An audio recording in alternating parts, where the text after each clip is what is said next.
Last week we did chapter 10 and 11. So 10 covered hearing, Shravanam, Tat Kripekshanam, expecting the Lord's mercy, Smaranam, remembrance, Dhyanam, is meditation. And then 11th chapter, we studied some more details, primarily the last three of the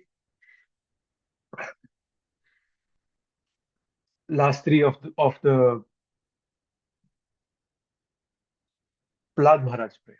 Yeah, so last three of the Prahlad Maharaj prayers was what we did, right? Shravana Kirtanam Vishnu, Smaranam Padisevanam, Archanam Vandanam Dasyam Sakhyam Atmanivedanam. Those were the three, they were the important ones that we did the last time. And then there was some other thing, offering a favorite article, being a surrendered soul, serving Tulsi, right? So we did that. And then we further discussed that how Dasyam was of two types, and that Sakhyam was also at two levels. There were different levels of that. We discussed those parts. So today, Yep. 12 and 13, we're going to discuss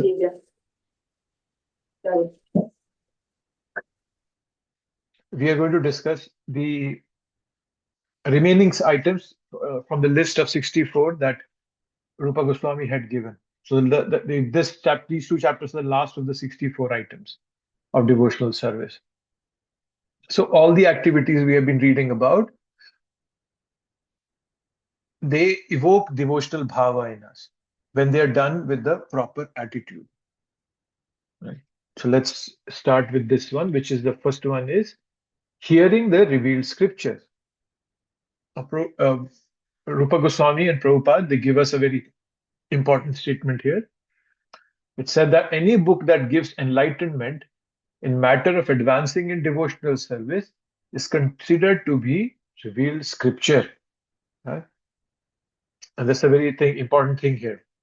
Then Prabhupada goes on to tell about revealed scriptures. Srila Madhvacharya has also defined revealed scriptures as Ramayana, Mahabharata, Upanishads, Vedanta, and any other literature written in pursuance of such revealed scriptures. Right? So that's called um, that's a scripture for us. Okay. So any book that genuinely enlightens one on devotional service, bhakti yoga, is considered revealed scripture, right? And the reason that it is because Shastra's purpose is to bring somebody to bhakti, right? So the scriptures are meant to guide the conditioned soul back to Krishna. If a book fulfills this purpose, that it leads one towards Krishna consciousness, it is as good as a revealed scripture. Srila Prabhupada often emphasized that the essence of all scripture teaching is to develop love of God. Right? Prema pumartho mahan, Chaitanya Mahaprabhu's instruction. Right? And Bhagavad Gita and Srimad Bhagavatam, both of them,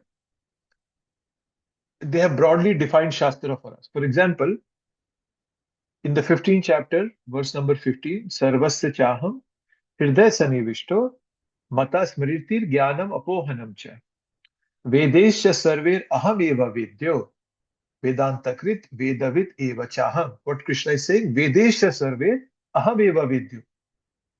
By all the Vedas, I am to be known. So the purpose of scriptures is to help us understand Krishna. Similarly, Srimad Bhagavatam, the first canto, second chapter, where we are told that what is the uh, ahetuki apratihata bhakti. What brings us to that, right? Uh, that the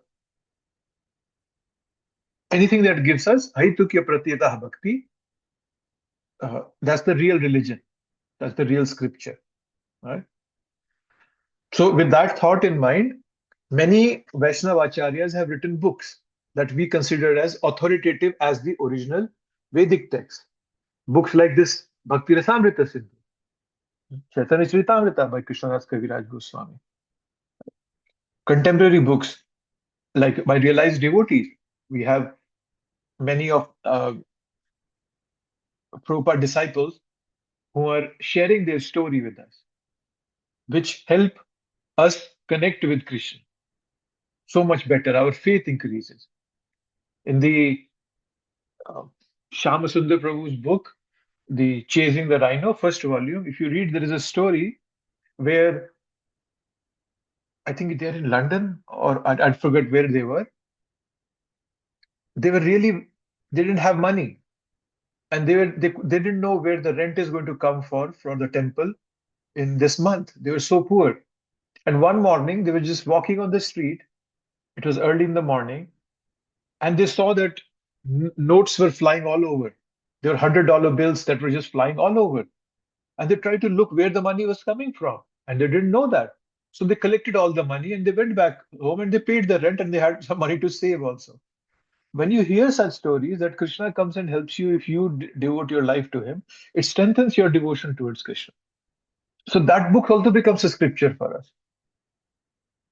So we all will appreciate, and we all should appreciate, that what Prabhupada has given us is not a ritualistic philosophy. He has given us rituals also, but more importantly, he has given us the essence behind those rituals.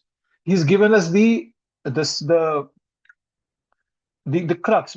Like what is it that everything you're going to do is going to eventually lead you to. That is why Prabhupada's message is so relevant for every time and place and circumstance, because it gives you the essence. And from that, you can expand your bhakti, and you can practically restart the Hare Krishna movement from that message that Prabhupada has given us. So that's a very important point that is being told here, that any book that gives enlightenment in matter of advancing in devotional service is considered to be revealed scripture. Right?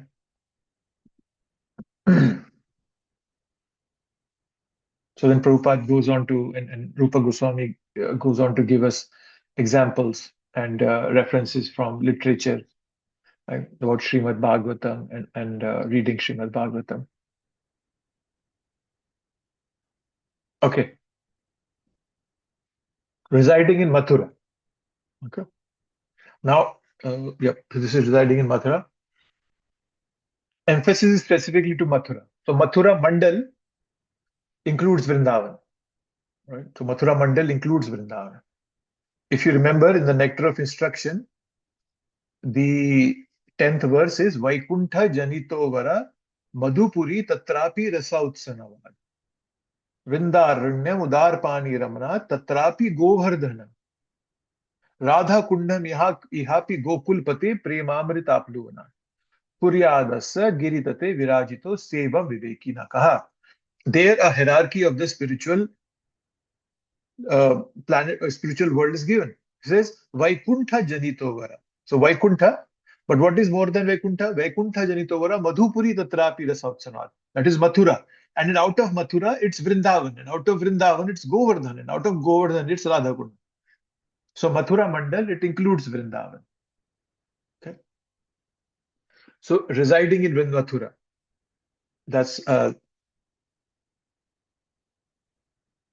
that's being talked about here. Okay. And Prabhupada is giving a reference, or Rupa Goswami is giving a reference from Varaha Puran, right? That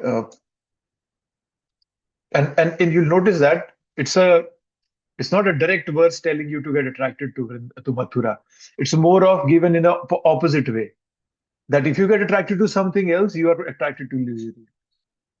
And we will talk more about residing in Mathura in the next chapter, because that's the last 5 points of devotional service which Mahaprabhu will has stressed upon. So we'll talk about residing in Mathura in there also. Right? And so then rendering service to devotees. This is the important aspect. Okay. And there are verses from Padma Puran. Rupa Goswami have given verse from Padma Puran. Then there is verse from Srimad Bhagavatam, Adi Puran. Okay. So a lot of references have been given here. So let's look at this. So this first one is a very good one. This is a very famous verse. We we should have a, how to say it, collection of verses that substantiate one particular statement. For example, if somebody asks us that Shastras say that worship of a devotee is even higher than worship of the Lord. Let's say that. So we should have Shastric references to corroborate that. And this is a very important verse which um, Lord Shiva says to Parvati, Aradhanam Sarvesha Vishnur Aradhanam Param Tasmad Paratram Devi Tadiyanam Samarcharam. So Aradhanam Sarvesha, which is the most important Aradhana, respect, worship, Vishnu. But then Tasmat Paratram, and what is more than that is Tadiyanam. So Tadiya means the devotee, the Lord's servant. So that's a very important verse that is that devotees quote to say that how worshipping devotees or rendering service to devotees is actually more important than uh, rendering service to the Lord. And Prabhupada, in a verse in the third canto, I think it's the 33rd chapter, there's a verse where Prabhupada in the purport says that you can achieve the same benefit, a benefit that you get by serving the Lord, you can get the same benefit by remembering a pure devotee. Prabhupada says that. So rendering service to devotees is very powerful. And the reason being because the devotee holds Krishna in his heart. Like the song, right? Famous, Amito Kangal, Krishna Krishna Boli, Dahitava Pache Pache. That I'm running after you. Why am I running after my guru? Because my guru has Krishna in his heart. But then simultaneously, my guru is running after his guru. So this chain keeps going and goes all the way back to Krishna. So Dahitava Pache Pache. That I'm running after you, my Guru Maharaj, because you have Krishna in your heart, and I don't have any power, right? And I said I don't have any power to practice Krishna consciousness. It's by your mercy that I can practice it because you hold Krishna in your heart.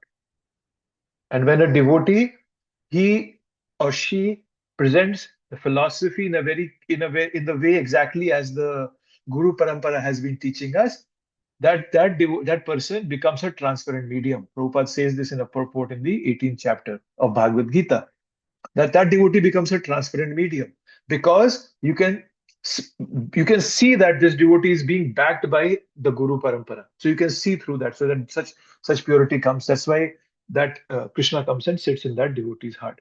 So rendering service to devotees is very important, right? And it's associating with devotees and rendering service to devotees. Right? So when we associate with devotees, that should lead to service, right? And association obviously means hearing also. So if we get to hear from our spiritual master, that is also service, even if we don't get direct service. And we will talk more about this in again later on. These are some very important topics, so probably we'll elaborate more on them. Right? And then by remembering such a Vaishnava, one gets purified. And then Adi Puran, and this Adi Puran, Lord Krishna is addressing Arjuna again. He says, Ye me bhakta janah partha, na me bhaktas chade jana. Mad bhakta naam chaye bhaktas, te me bhakta tamamata. What's that? One who claims to be my devotee is not my devotee. But a person who claims to be a devotee of my devotee is actually my devotee. So Krishna does not like when somebody approaches him directly and he removes his teachers from the picture. Krishna appreciates that you you are serving a devotee, and Krishna appreciates more and more the farther down you are in the chain. Right? That is why Mahaprabhu says, "Das das anudas das das." Like I am the servant of a servant of the servant. Right? And that is why in the Chaitanya Charitamrita, right? Chaitanya Dasa Muni, Chaitanya Dasa, Chaitanya Dasa Muni, Dasir Anu Dasa. That I'm not only a servant of Mahaprabhu, I'm a servant of Mahaprabhu's servant. Because they see that relationship that it pleases Krishna when you serve a devotee. Directly serving Krishna is also good, but it pleases him more when you serve a devotee. And the reason behind this is that because a pure devotee does not let Krishna serve him. A pure devotee is always so selflessly serving Krishna and not asking anything for return that Krishna feels indebted. But oh my God, this person doesn't want anything from me. That is why when somebody serves that pure devotee, then Krishna becomes very happy with that person. He says that he is doing my job. I cannot serve this devotee, but this person is doing it. So this person is actually my beloved. That is the reason this thing happens. Because a pure devotee does not let Krishna serve him. The pure devotees, like for example, when Sanatan Goswami went to see, was it Sanatan Goswami or Rupa Goswami? That he was coming to meet Mahaprabhu, and on the way he drinks some contaminated water and he gets boils all over his body. And he does not want to see Mahaprabhu. He says, "Oh my God, Mahaprabhu will see me and he might touch me also." But then Mahaprabhu comes and hugs him. Right? So a pure devotee thinks that he is insignificant in comparison to everybody in this creation. So, but then whoever serves that pure devotee, Krishna becomes very happy with him. Right? That's the reason behind why Krishna loves somebody who serves his devotees. Serving the Lords according to one's position. Prabhupada saying that one should perform the ceremonies for the Lord according to one's financial position. Everyone should observe the different ceremonies and celebration of the Lord by all means. Okay. Uh, in the past, when ISKCON was started, ISKCON was a temple-based movement. Everything was within the temple, confines of the temple. There were not a lot of Grasta devotees living outside. But now it is not that way. There are nearly 90% of the devotees, they are living outside. They are Grasta devotees. They have their jobs to take care of. Right? So now, because the devotees are living away from the temple, there are different smaller programs that happen. For example, there are bhakti vrikshas that are done, and many times devotees in that bhakti vriksha, they celebrate these festivals. And so that's according to one's position. That okay, I'm staying far off from the temple, I cannot go to the temple, but then there is this program happening near my house, so I go there. So that's according to one's position. Right? People keep deities at home, right? And so if you're far off from the temple or we cannot go to the temple, we serve the deities at home. So the home deities are an expansion of the temple deities. They are not a replacement of the temple deities. So whenever there are major festivals, we should try our best to go to temple. Just just because we can serve deities at home doesn't mean we stop going to the temple. No. Of course, if the temple is far off, that's a different thing. Idea is that one should not use uh, oh, that I'm serving my deities at home, that as an excuse to minimize your service at the temple. So it has to be according to Guru, Sadhu, and Shastra. So one's position is, Prabhupada is saying financial position, and then he's also saying that by all means. So one's position can be understood through Guru, Sadhu, and Shastra. Those are the ways by which we can confirm what is to be done. Right? That, okay, you can ask specific questions. That, oh, should I go to the temple? This is a program being held near my house.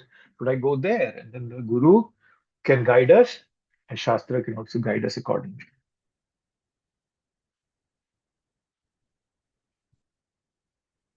Performing devotional service in the month of Kartik.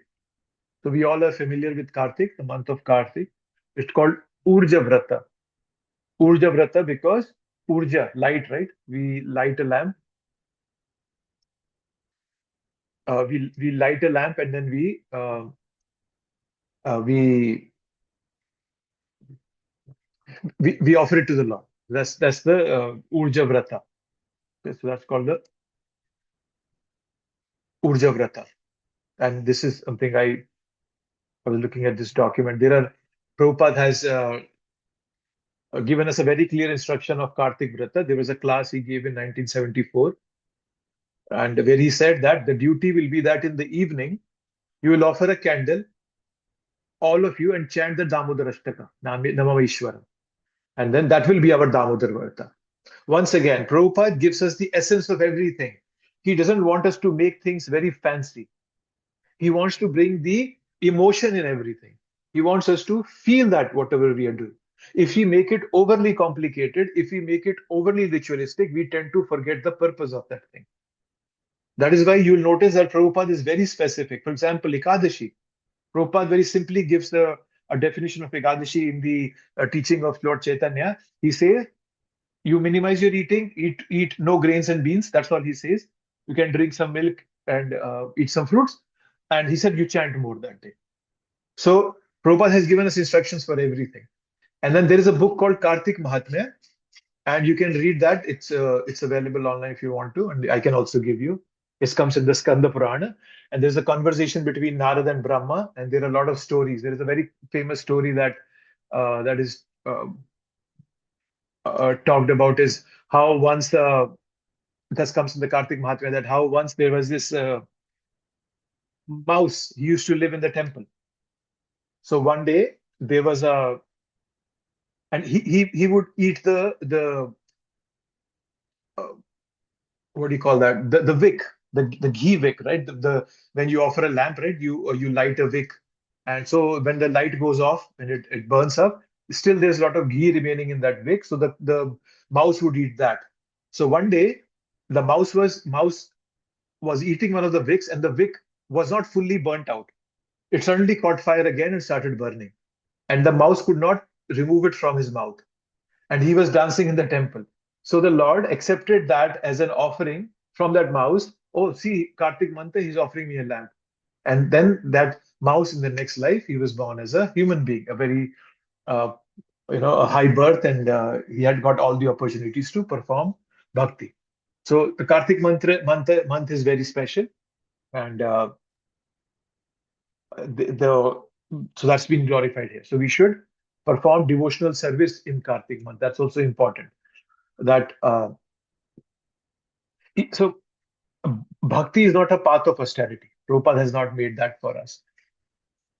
But the bhakti that is but the austerity that is anukul to bhakti, that is favorable to bhakti, can be taken up. For example, Bhakti Siddhanta Saraswati Thakur, he observed Chaturmasya very strictly. I don't know if you all know, Chaturmasya is a season where 4 months devotees don't go out, and you know how they eat the food. They tie their hands behind the back. The food is on the ground, no plate or anything. And then whatever they can eat in that position, they eat, and once a day. That's the routine. And then the food doesn't contain any spices or salt. They're just boiled. So that's the austerity of Chaturmasya. And Bhaktisiddhanta Saraswati Thakur observed it. But that was not what he recommended to his disciples. Right? So understanding that austerity, as long as it's favorable, and that austerity doesn't distract me away from my bhakti, that is okay. So, and our gurus, once again, we follow what gurus are giving us. Don't try to be more Catholic than the Pope, as they say. Don't try to be more Catholic than the Pope. If the Pope has said something, you just follow that. Don't try to be more austere than the Pope. Right? So, by performing these devotional service, our attraction to Krishna increases. Once somebody asked Prabhupada, what do I get when I get a taste for chanting? Prabhupada said, more chanting. So when you get a taste for chanting, you would want to chant more. So when we do these devotional services, we perform these devotional services, what will be the outcome? That my heart will go out to Krishna to perform more service to me. I want to serve more Krishna. So all our other desires get kicked out of our heart. Yes, so this is the Kartik month. Let me see how many are remaining. Observing. Any thoughts or comments here? This is somewhere halfway through the chapter. I want to see if things are clear, if anything that we need to talk more about, or anything we need to discuss. Please let me know. Hare Krishna, Prabhu. Hare Krishna. There was a sentence stating that Lord is more happy when his devotees are worshipped. So we observe so many days for the greatest devotees are the Lord. So Lord Shiva also is known as one of the greatest devotee of the Lord. And then Hanumanji also is known as the greatest devotee of the Lord. And then Lord Chaitanya Mahaprabhu also came as in devotee form. So worshipping all these great personalities, I think, will be a great way for us to advance further, or is it just a different thing? I mean, Sorry, I didn't get your question. Sorry. so it should be okay for us to do that? We should do that. See, that's why Prabhupada set the principle of celebrating appearance and disappearance days across. Because that in that way we are glorifying devotees, we are serving them. And for many of these devotees, we even fast for half a day, right? For some of these devotees, we fast for half a day. So whenever such a festival comes and we appearance or disappearance day comes, we should read about that devotee. Right? And then we by reading about them, by glorifying them, we are serving them. That's why Prabhupada has given us a perfect system. That, fast for half a day, you get to do austerity also. Like, for example, Bhakti Siddhanta Saraswati Thakur appearance day, we fast for half a day. Right? Prabhupada's appearance day, we fast for half a day. Because we are doing austerity also, and whatever time we are getting free by not cooking or eating, we use that time for service.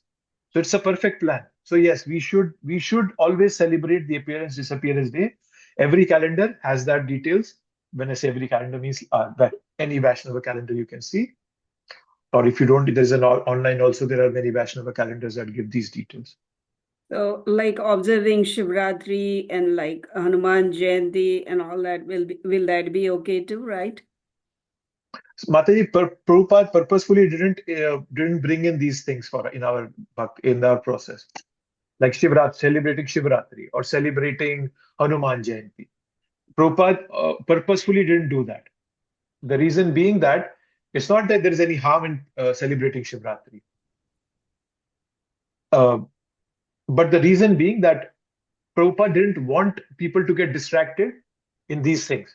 Let's say if some people ask that, okay, whenever you go to Vrindavan, there is Shivji there as a protector of that dham. So why don't you install Shivji in your temples?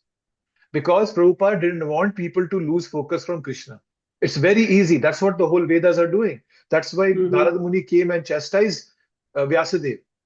That you have written everything, but it is nothing more than a pilgrimage for crows. That's what he called him. Because people can very easily get distracted if you bring in things that are away from the truth. Even though they might be truth in themselves, but if they are away from the supreme truth, then people can get distracted. So, in respect to Shivratri and Hanuman Jayanti, that Prabhupada didn't recommend. But celebrating the appearance and disappearance of devotees, that Prabhupada recommended. And once again, I'm not saying there's anything wrong. People celebrate Shivratri at home also. No problem. However, we also should be cautious, and that once again, it also matters at which level the devotee is. If you bring in, if there's a Kanishta Bhakta who doesn't understand scriptures properly, who doesn't understand the position of Mahaprabhu and Shivji properly, there's a very good chance that he or she might make offenses against these personalities. That is why we don't do it so openly. But sometimes devotees are very exalted. They understand the position of Shivji, of Hanumanji, and they can celebrate them, no problem. But we don't make it open out like, okay, yeah, let's invite 1,000 people and, I want to hold a big Hanuman Jayanti festival at my home. That will distract people away from Krishna. Yeah, because my intention was just to ask, is to worship them, because you just beg for more service to the Lord, to them. That was the reason. Yeah, that is fine. That is fine, Mataji. If you want to do it from that perspective, that, oh yes, I want to, Lord Shiva, please give me more bhakti towards Krishna. And then, yes, then that's no problem in that. I have met so many devotees who were ardent followers of Lord Shiva, and they have come to Krishna consciousness, because Lord Shiva also directs everybody, a pure devotee, a pure person, a sincere soul, to Krishna. So there's no harm in praying to them. if that was your Mhm. question. Sorry, I thought you have some other question. Thank you, Prabhuji. Yeah. Any more thoughts or comments from anyone?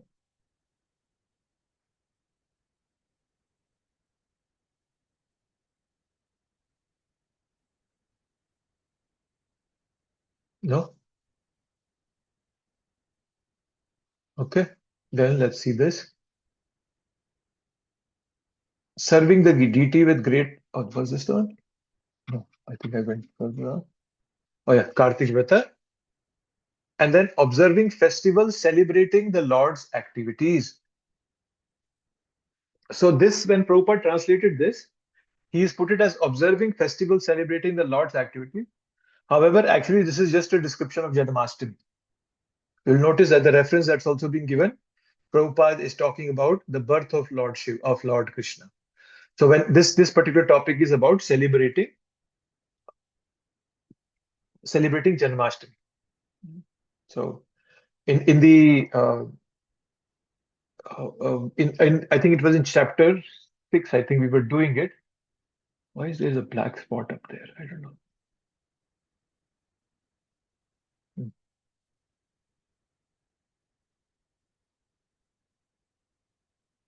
Okay, so it's chapter 6, I think. Let's see. This is chapter 6. Yeah, there all the 64 items were given. Here, I'll show you what. So that's the topic that is being discussed now. Is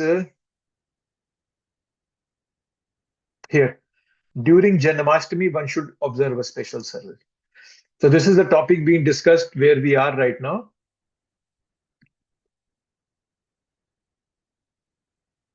This one.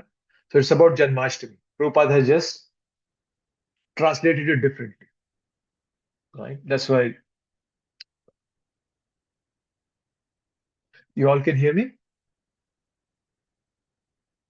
Hare Krishna. Yes, Yes, Prabhu. Prabhu. Okay. Wait, my computer was telling me that my internet connection is not stable.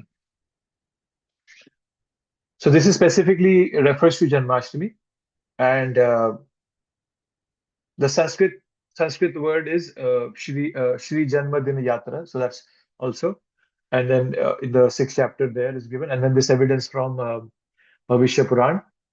Uh, so all this. So what I just want to highlight: don't get confused by the title.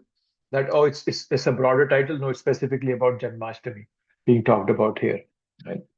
Um, and the reference says here that, my dear Lord Janardhan, please let us know the date when your mother Devaki Devi gave birth to you.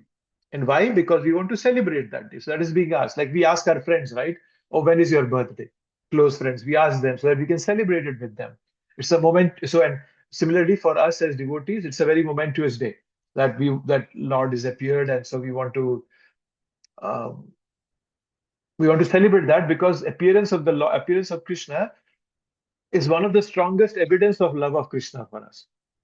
He descends to give us mercy. Right? Paritranaaya sadhunam vinashaya cha dushkritam dharma samsthapanarthaya sambhavami yuge yuge. And I come again and again. Why? Paritranaaya sadhunam, for the welfare of devotees. That's what that was Krishna is coming for. Anugraha bhaktanam manusim tanam ashrita. In the Srimad Bhagavatam, there's a verse in the 10th canto.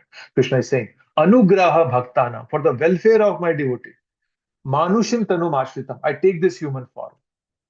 Right? But then we also know in the 7th chapter, we are told that people who are fools, they think that I am a human being. Right? Param bhavam ajananto mama ishvara manuttamam. In 7th chapter it comes from Bhagavad Gita. So yes, so when Lord comes, it's a time for us to celebrate. Lord comes, he leaves a legacy for subsequent generations to hear about his pastimes. So naturally, we want to celebrate the birthday of somebody whom we love. But here it's even more because Krishna has descended for our welfare. So that is why we celebrate the Lord's birthday.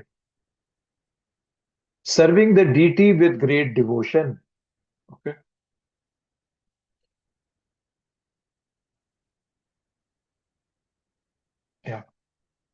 So in this, a person who's constantly engaged in chanting the holy name and who feels transcendental pleasure being engaged in devotional service is certainly awarded the facilities of devotional service and is never given just mukti. So there are two words, mukti and vimukti. Right? If you, in the ninth chapter of Bhagavad Gita, Krishna is talking about how to approach him, right? 26th verse, he says, Patram pushpam phalam toyam yo me bhaktya prachati. Tadaham bhakti upartham ashnami priyatatmanam. And then in 27th verse, Krishna says, Yad karoshi yad ashnasi, yad juhoshi dadasi, yad tapasyasi konteya, kurushva madarpanam. So both ways, Krishna is telling me, Patram Pushpam Salam Toyam, Yo Mam Bhaktya Prachati. Mam means me. Similarly, Yat Karoshi Ashnati, Yat Juhasi Dadasi, Yat Tapasyasi Kante, Kurushva Madarpanam, me. Okay, after telling these two, in the 28th verse, Krishna says, Subhashu Phale Revam, Subhashu Phale Revam, Moksha se Karma Bandhana, Sannyasa Yoga Yuktatma, Vimukto Mam Upashyasi. Vimukto, the word Vimukti comes there. And Prabhupada explained the purport that Vimukti is a special kind of liberation which goes beyond Mukti. Liberation basically means liberating from the miseries of this material life. But that doesn't mean that we become, we go back home to Krishna. It means going up to Brahmajyoti. Yes, I have nullified my miseries in this material world, but I have not got the taste of the positive part. So Vimukti means that, the special kind of liberation. Right? So that's what it means. It's never given just mukti. So just never given just mukti means that person is given vimukti, which is the higher level of liberation. And Prabhupada is explaining that further on, that the impersonalist desire to merge into the spiritual existence, right? So they go for mukti, right? But the devotee who's engaged in devotional service, he does not aspire for any liberation from material conditioned life.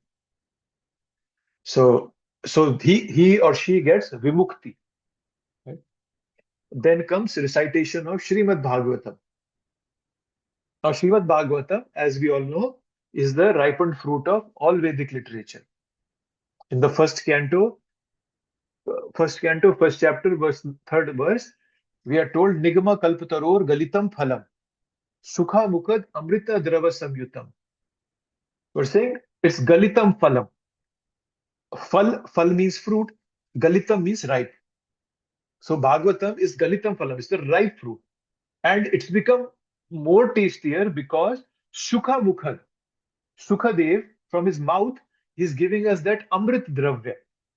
Right? So that's why it's become even tastier. So that is why reciting of Srimad Bhagavatam is very, very important for devotees. Right? And when we'll talk about it more in the last 5 sections, right?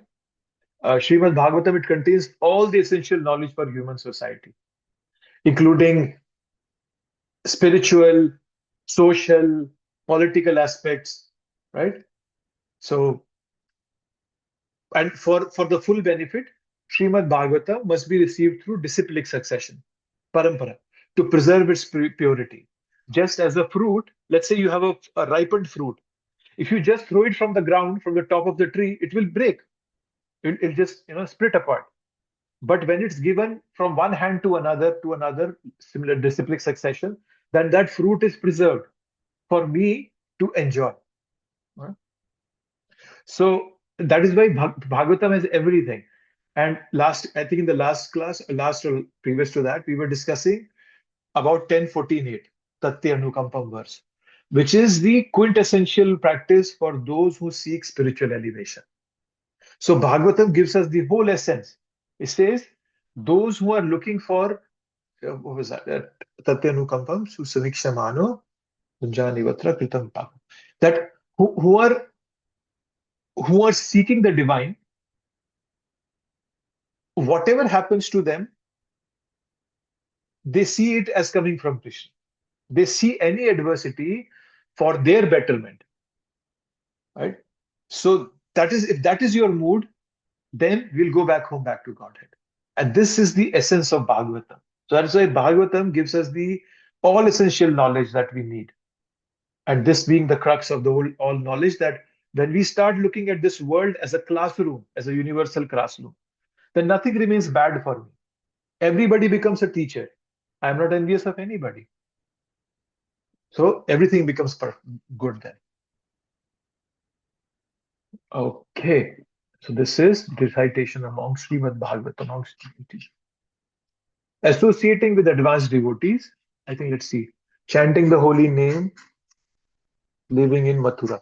So these three, and you will notice that these three are also repeated in the next one, which is, so next chapter has the five potent. Residing in Mathura, worshipping deity, reciting Srimad Bhagavatam, serving a devotee, and chanting the Hare Krishna mantra. So these three topics are also repeated in the next one. Again, as the five most important verses. So let's do them here. Associating with advanced devotees. So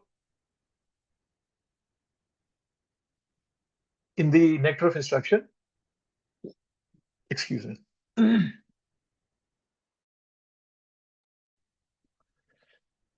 Third verse, it was Utsaha Nishya Dhairya Tattat Karma Pravartanat Sanga Tyaga Shato Vritti Sadbhir Bhakti Prasidhyati. Right? The six things, good things we have to do. Right? So we have to give up the association of negative people and associate with advanced devotees. That comes from the Nectar of Instruction. Right?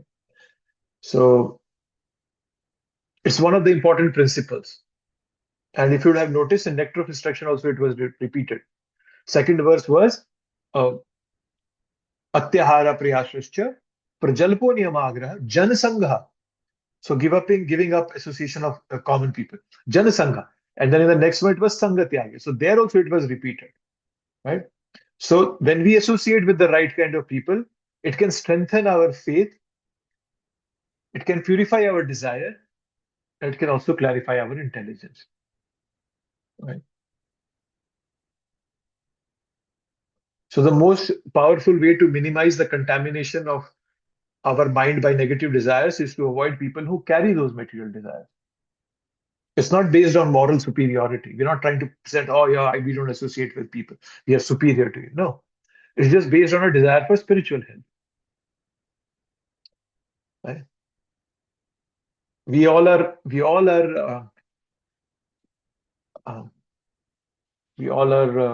affected by the modes of nature. Purusha prakriti sthohi, bhungte prakriti jan gunan. Prakriti, nature. Right? So association with this material nature is the cause of our taking up birth again and again. So we have to protect our bhakti lata bij, the seed in our heart. And we have to remove those weeds by not associating with such people. And because there are all sorts of people out there, Prabhupada has told us there are bhukti, mukti, and siddhi.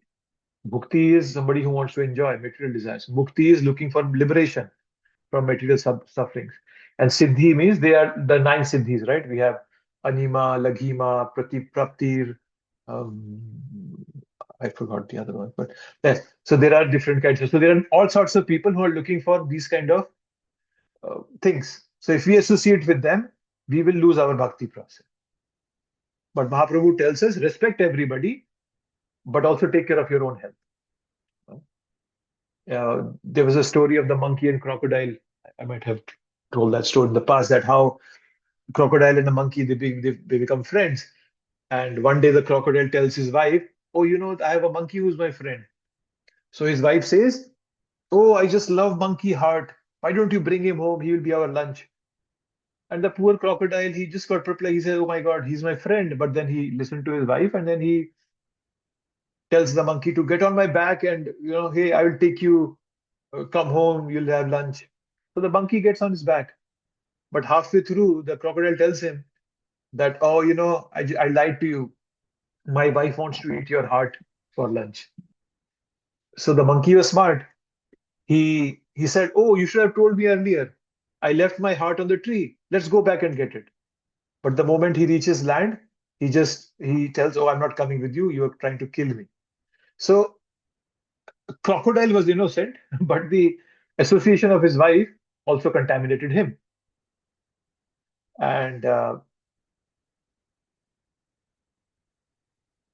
it's it's never too late to get back, to come back, right?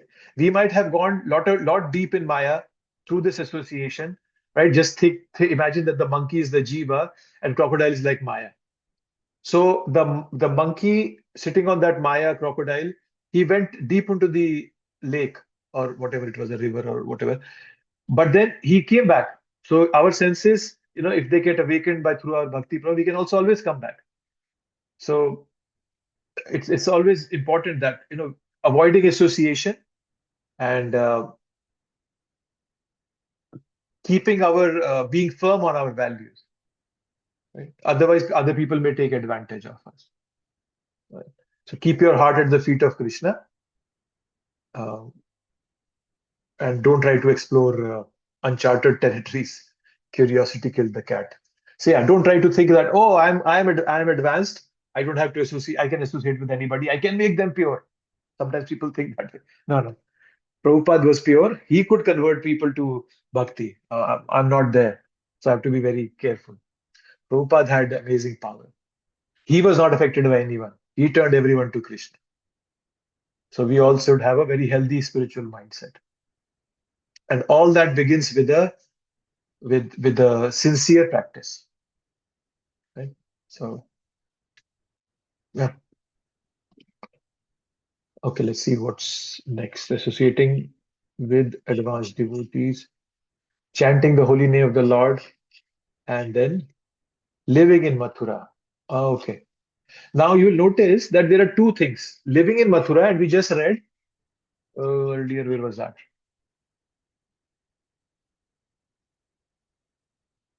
Hare Krishna, Hare Krishna, Krishna. Residing in Mathura. So two similar things. Residing in Mathura, living in Mathura. Now, there are a couple of ways you can look at this repetition. Okay. It could be because the writer, Rupa Goswami, wants to emphasize on the uniqueness of Mathura Dham. Okay.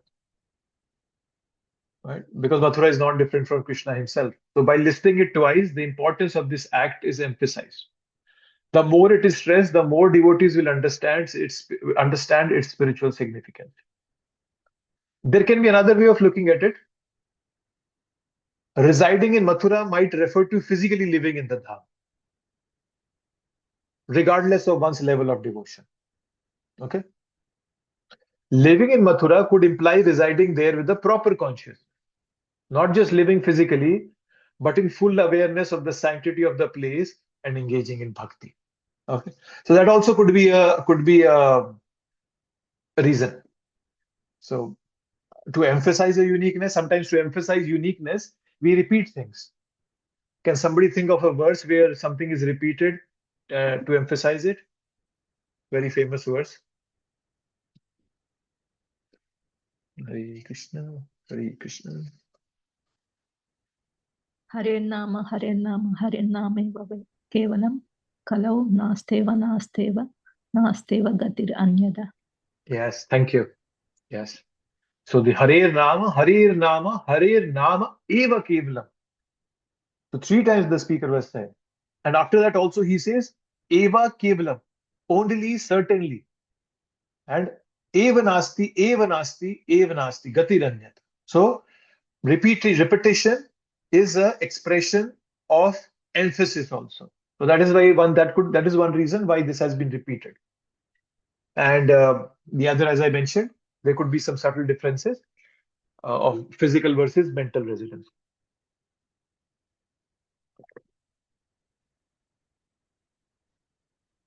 Okay. So now let's see the 5 topics here. Some of them we have discussed, so we might not go into it again. So the 5 things are, oh, where was this? Did I have a slide for it? Where's my PowerPoint?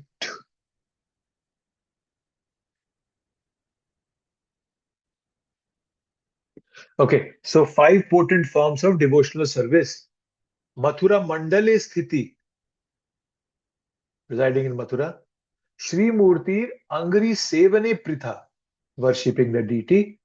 Shri Bhagavata Arthaswad, hearing Srimad Bhagavatam. Shri Nama Sankirtanam. Sajatiyasya Snigdha Shri Bhagavad Bhakta Sangha, serving a devotee. So these are the 5 topics that we'll be discussing in the 13th chapter. As I said, some of them we have already discussed, so I'm not going to go into those. For example, residing, uh, we have done that. Residing in Mathura. Right? One of my favorites in this one was, let me go back to here, is this one. So this is the Sanskrit name for it, for serving a devotee. Excuse me. Sajatiya, Sajatiya, Sajati Ashaya, Snigdha, Shri Bhagavat Bhakta Sangha. So if you break down this, Sajatiya. So Jati, as we know in Hindi, Sanskrit, Jati means caste or category, broadly if you say. Sajati means same category, of the same spiritual disposition. Ashaya. Ashaya means inclination, heart's inclination or consciousness. Snigdha. The word Snigdha means affectionate, right? And Shri Bhagavat Bhakta Sangha, association of the devotees of the Lord. So, affectionate association with devotees who have same spiritual inclinations and aspirations. So, if I give you the complete breakdown of this Sanskrit uh, or translation of this, Prabhupada has simplified it. He just says, um, serving, he's saying, where's that? Serving a devotee. He says it as serving a devotee. But if you see it from Rupa Goswami's Sanskrit, that's the meaning, right? So this phrase, Sajatiya Snigdha Shri Bhagavat Bhakta Sangha, emphasizes the importance of associating with like-minded devotees who share the same deep love for Krishna and the same devotional goals. Association with such devotees strengthens our faith, right? And it purifies our heart and enhances our progress in bhakti. Right? And the key aspect of this association, what is the key aspect? It has to be sajatiya. The devotee should have the same spiritual mood and aspiration, right? For example, if somebody is cultivating madhurya rasa, devotion in the mode of gopis, should associate with somebody of similar mindset. But if he starts associating with somebody who is doing it in shanta rasa or dasya rasa, it might not have the same spiritual mood. And not that any one of them is good or bad, no. It's just that the two would not have good association with each other. Right? In the book called Jaiva Dharma by Bhaktivinoda Thakur, Bhaktivinoda Thakur clearly says the word association means that somebody who inspires us to progress in bhakti, then only it's association. Otherwise, it's not association. That you sit with somebody, you talk to them, down deep in my heart, I'm envious of that person, and in front, I'm just saying, "Oh, Prabhuji, Dandavat Pranam Ji." That's not association. Association is when somebody motivates us to progress in bhakti.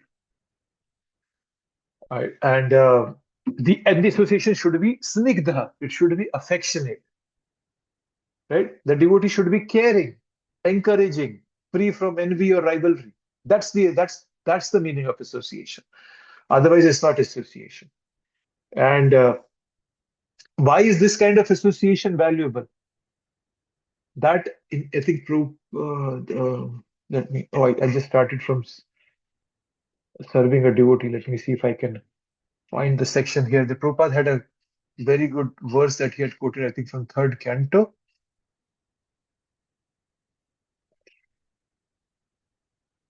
Give me 1 second. Hare Krishna, Krishna Krishna, Hare Hare, Hare Ram, Hare Ram.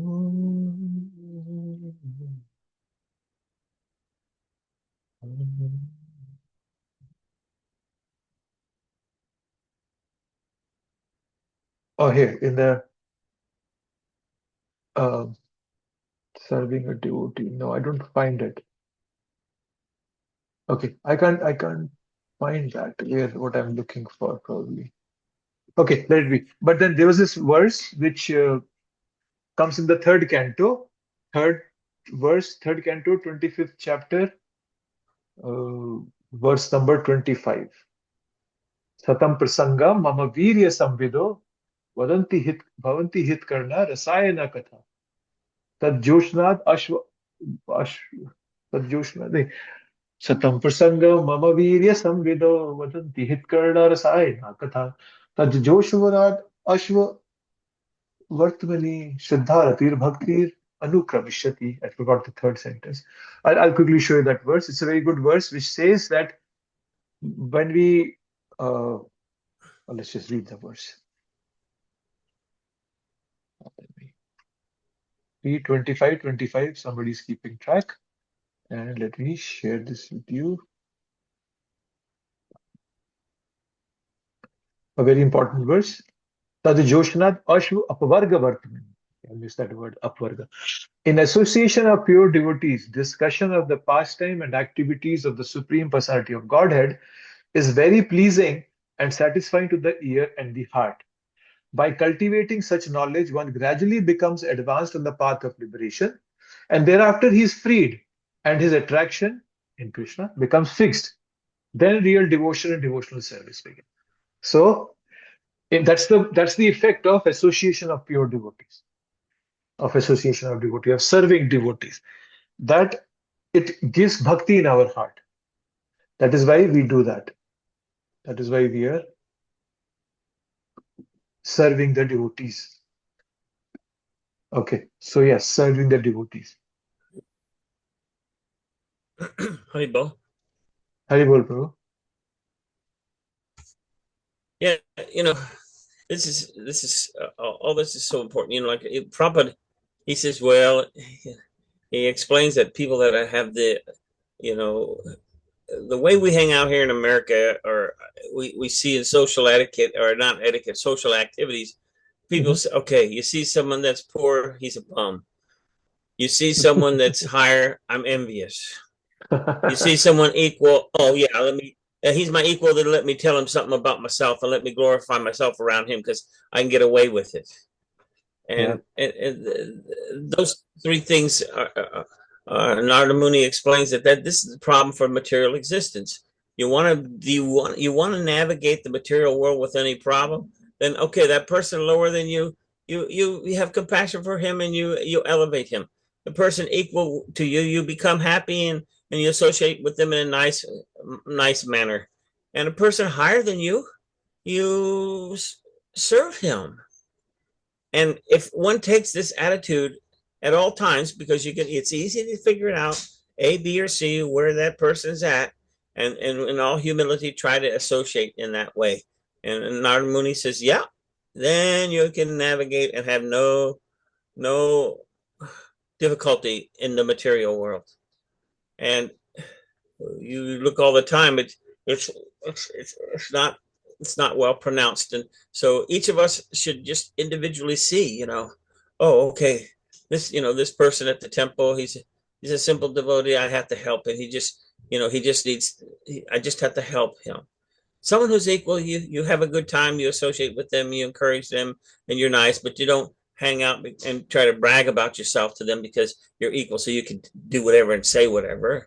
And that person who's an exalted devotee is someone you see who's very staunch and sincere.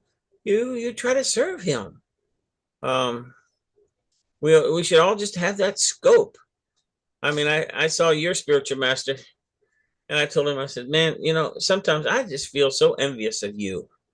I said, in my heart, I just feel like you're so special. And I think to myself, sometimes, why can't I be special like him? And he laughed at me and hugged me, and he said, yes, but if you're honest and you're sincere, you try and communicate with someone in a positive way, they can bless you.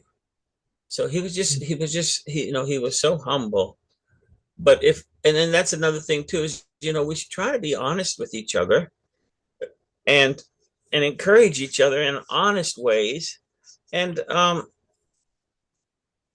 get rid of all the rubbish, if we don't take to this with some sincerity, I mean, well, if you don't just try to keep yourself simple, and and instead of this so much creeps into us because we're conditioned, so we have a crooked mentality. You outwardly say, oh, this and this and this, but down deep inside, you're still trying to maneuver and connive and do this and do that. You're not going to get anywhere. That simpleness, So, I mean, Bhaktivinoda Thakur every 11 days would analyze himself on what is it? What happens every 11 days, Pramadam? What happens every 11 days? Ekadasi. Ekadasi, oh, yes. Ekadasi. Yeah. Yeah, right? Yeah. Isn't it? Every 11 days? Well, not every And 11 that's what days, Prabhu. Bhaktivinoda. Every 14 days. Every 14. It's So the then- 11th day of the lunar cycle, but it happens every 14 days. Okay, so because I knew 11 was in there. Yeah, it's the 11th day Somewhere. of the lunar cycle, Prabhu. Yes, you're right. Yeah. So, but the point is that he sets an example of our mood too. We should analyze ourselves. What am I doing? What did I do that was devotional, and where are my shortcomings? First have a self contrition of ourselves, and so that we can realize that every day is a new day to try to serve better. Every day is a new day to try to chant better. I mean, this is a program here where we're in the insane asylum, and you have to become sane. You're in the critical ward of the hospital. I want to go back out. Well, you got to get healthy, and this healthiness is the situation of the spirit soul, and what we're treading through here is the whole curing process and the elevating process, and the dynamics of this is so so amazing that we should we're supposed to capsulize this and capture this so that we can share it to others, so we can be fortified ourselves to what we're doing, because everyone needs to wake up to this, to this service mentality. I mean, that's the reason we're here. So we're selfish, so self-centered, and it has to be, it has to be turned around. And what we do here, and at the temple, we should all try to be like that. And I noticed that our temple has a lot of love.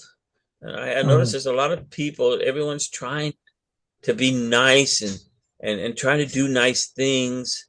And this will be very, conducive to attracting more people. But at the same time, Krishna becomes so pleased that the atmosphere can become surcharged with real wonderful energy here. New Kalina Gram, this is a special place, and I see there's a lot of special devotees here. I mean, I see everyone's just like you can bounce from devotee to devotee like a bird. I mean, like a bee going from flower to flower. Each individual, they're so nice. They have a good service mentality, and that's what really enlivens me when I'm here seeing all this information. This is the core root of such specialness for each devotee, and we have to imbibe this within our hearts. We have to really think of what we're doing here, and keep ourselves simple, and don't get that crooked heart that will keep you from all this sweetness. I just like it so much, and I'm thankful that for all the devotees that you see their names here. Each one of them in this class are in a class of their own, as far as serving in such a wonderful way, imbibing this process in a wonderful way, and so we should really think and be clearly looking at what we do ourselves. But I'm just wanted to share that because this is so heavy. This is so beautiful, this devotional service. Devotional service. I mean, that word is so dynamic, isn't it? Yes, Prabhu. It's very dynamic. Thank you, Ru. Thank you for sharing your thoughts, Ru. Yeah. So we talked about serving devotees. Yes. Then there's we talked about residing in Mathura, and just to talk a bit more about that, residing in Mathura. Let's see what Prabhupada is saying.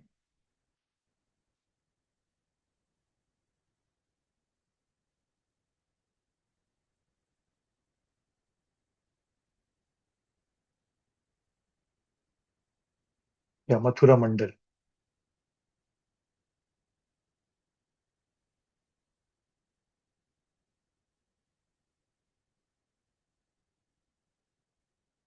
Yeah. So when we go to a holy place, or when we hear, so there are three ways. So residing in Mathura, if we break that down, or residing in a holy place, let's take that. One is scriptural description. Okay, when we read scriptures, we get to know about this holy place.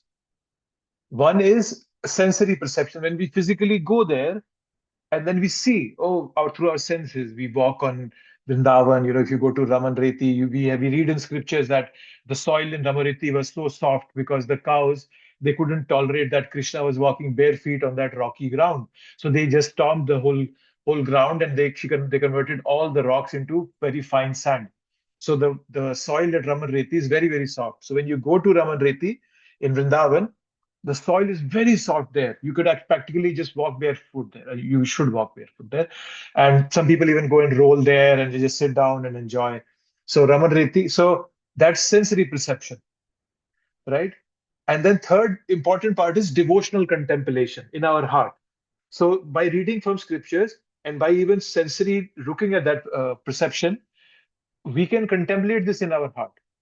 Our heart becomes fulfilled with bliss, right? So, for example, once Prabhupada was in America and devotees had they had built a temple and there was a big room for him. So when Prabhupada entered that room, he suddenly said, "Oh, this room looks like my Radha Damodar temple room." So for all of you who have been to Vrindavan, been to the Radha Damodar temple, if you have seen Prabhupada's room, they're very small rooms. They're not big rooms. Very small room was just one tiny window, small door.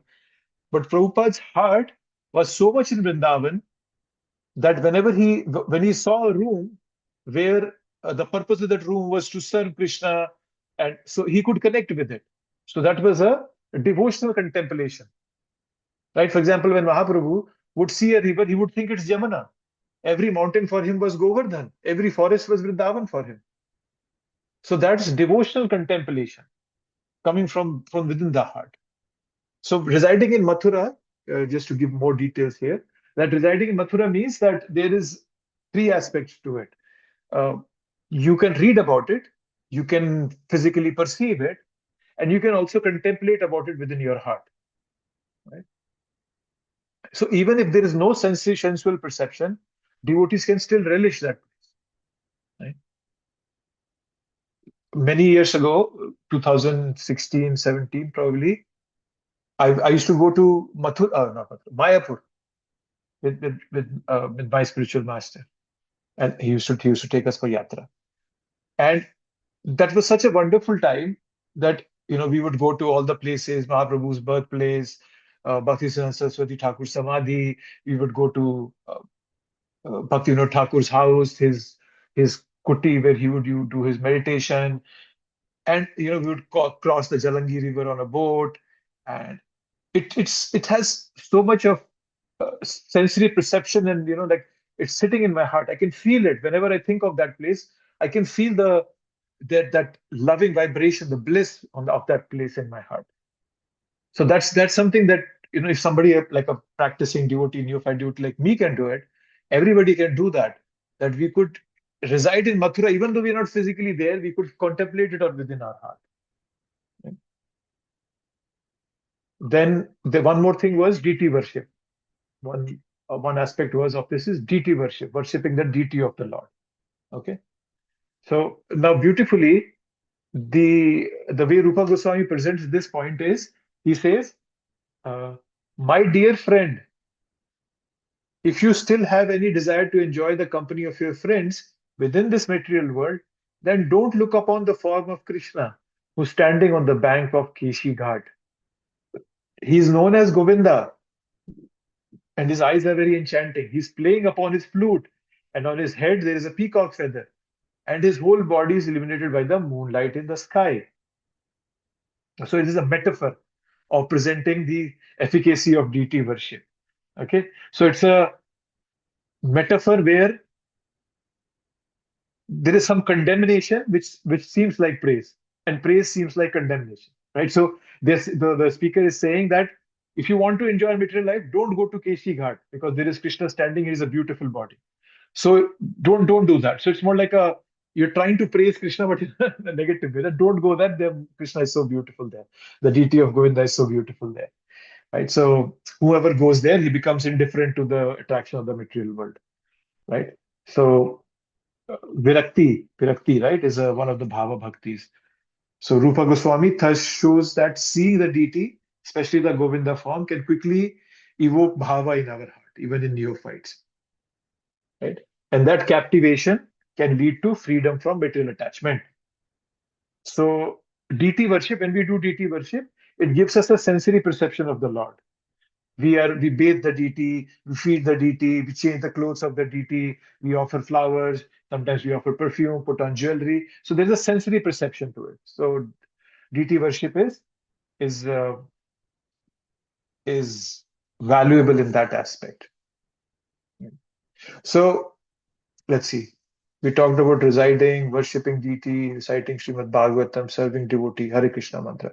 So all these things, you will notice Prabhupada very expertly incorporated all these 5 points in our programs, in the basic spiritual program of ISKCON. Chanting Hare Krishna is already there. Daily Srimad Bhagavatam class is there. There is deity worship is there. There is Guru Puja, so that's basically serving a devotee. And then there is establishment of extensive facilities in Mayapur and Vrindavan. So Prabhupada has already established all these basic principles in our life for us. So I'm really very thankful to Prabhupada to make bhakti so practical and approachable for us and understandable for us, right? And thus, a devotee who wants to make rapid advancement should focus on these 5 potent items and very diligently avoid offenses, and then especially offenses to Vaishnavas. As we talked about in one of the discussions, there is aparad and there is pap. Okay, so aparad is very hard to overcome. So don't do aparad. Offense. Sins, okay, we should avoid sins also. But if there are sin and an offense, sin is still fixable. Krishna doesn't take that very personally, but offense he takes personally, especially offenses to Vaishnavas. Don't offend Vaishnavas. I've told the story of Suruchi, Dhruva's mother. Prabhupada tells in a purport in the 4th canto that she lost her son, Uttama, and then she also, in madness, ran into the forest, in a burning forest, and she died there. And Prabhupada says it is because she offended Dhruva Maharaj, who she didn't know that he was a pure devotee. So don't offend anybody, because we don't know who that person is. Today, that person might look like this person is a fool, or he doesn't know how to behave, or this and that. But you don't know who that devotee is. And unnecessarily, you will be suffering because of that, because Krishna does not appreciate that. So Prabhupada has incorporated all of these into our daily practice. And then towards the end of this chapter, there are 2 things that I wanted to highlight, or probably one. Yeah, 2 things. In these statements about devotional service, sometimes it may appear that the results have been overestimated, but actually there is no overestimation. Some devotees, as revealed scriptures give evidence, have had immediate results by such association, although this is not possible for all. For example, the Kumaras immediately became devotees simply by smelling the incense in the temple. Bilva Mangal Thakur simply heard about Krishna from his girlfriend Chintamani, and then immediately gave up his beautiful girlfriend and started for Mathura and Vrindavan, where he became a perfect Vaishnava. So these statements are not overestimations, nor are they stories. They are actual facts, but are true for certain devotees and do not necessarily apply to all. These descriptions, even if considered overestimations, must be taken as they are in order to divert our attention from fleeting material beauty to the eternal beauty of Krishna consciousness. And for the person who's already in contact with Krishna consciousness, the described results are not unusual. So, important thing to understand. It's the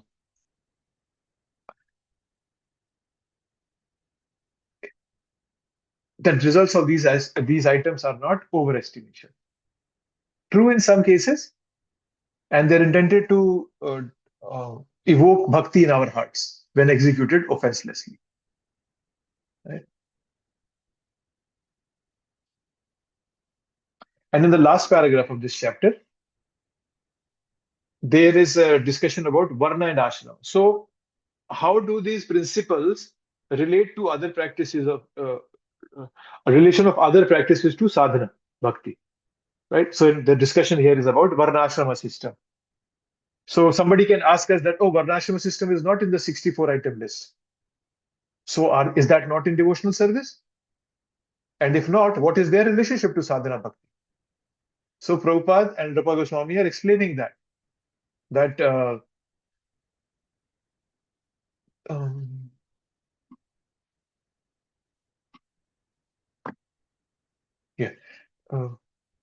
yes, this one. One should execute prescribed duties of varna and ashrama as long as he is not developed spontaneous attachment for hearing about my pastimes and activities. So, Rupa Goswami, first he analyzes varnashrama dharma and then he concludes that it is not an item of bhakti. Okay. However, a devotee who is not yet fully attracted to unalloyed glorification of Krishna may utilize varnashrama dharma to regulate and purify his distracting material desires. So that is the importance of varnashrama dharma in our sadhana. For example, marriage is not one of these devotional items, right? For sure, it was not there. However, a devotee may enter grihasthashram to avoid sinful life and stay on the progressive path, right? So this varnashrama activity, it becomes, if it's aimed at purification for Lord pleasure, then they can be considered as a subsidiary item of devotional service. But if it is not aimed at purification and surrender to Krishna, then any aspect of varnashrama dharma is useless. That is something that Rupa Goswami and Prabhupada are establishing towards the end. And when we do it according to the varnashrama, then this is all bhakti. Krishna himself says, Dharma viruddho bhuteshu kamoshmi bhartar shava. It says in the 7th chapter, in the 13th verse, right? That Dharma viruddho bhuteshu kamoshmi bhartar shava. That the kam, this sex desire, which is not against religion. I am that. So Krishna says that he's that. So it automatically becomes sadhana if it is meant to purification for Lord's pleasure. Okay, so this ends our 13th chapter. Okay, I'll take a pause, see if anybody has any thoughts, comments before we wrap up. Hare Krishna Prabhu. So